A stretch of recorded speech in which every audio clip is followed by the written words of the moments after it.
Biz hətta eşitmişik ki, məsələn, vaxtı ilə şahmatçılar da kompüterlə oyun oynayıblar falan. Yəqin ki, onda da süni zəki ilə olur da məsələ. Bəli, bəli. Onunla bağlı çox maraqlı кейslər var.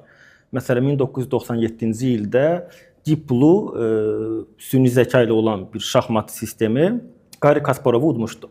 Bu həmin vaxtlarda belə də internetdə bir wow effekt yaratmışdı hətta. Onda sadəcə deyirlər ki, kompüterdir Kasparov, amma əslində süni zəka əsaslı idi.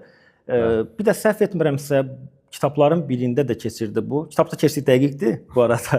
Sadəcə ya Mark Manson'un kitabındaydı, ya da Yuval Noah Harari'nin kitabındaydı. Sadəcə ikisini həmin vaxtlarda paralel olaraq oxuduğum kitablar idi.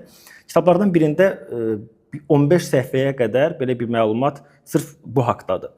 Orada Stockfish və Deep Blue süni intellekt əsaslı şahmat sistemləri haqqındadır. Orada belə bir böyük fərq var idi.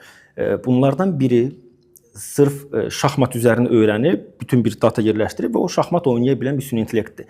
Digəri şahmat oynaya bilir, müəyyən bir bazaya sahibdir şahmat gedişləri haqqında, amma həmçinin rəqibini də öyrənə bilirdi. Yəni məsələn tutalım ki, biz hər ikimiz süni intellektik sizinlə, birimiz Stockfish, birimiz Deep Blue-yuq. Birimiz sadəcə cari vəziyyətdə bütün mövcud strategiyaları bilirik. Digərimiz qarşı tərəfin strategiyasını öyrənirik. Yəni burada Garri Kasparovu udma səbəbi o demək deyil ki, Garri Kasparovdan çox daha yaxşı oynayırdı və birbaşa onu uda bildi.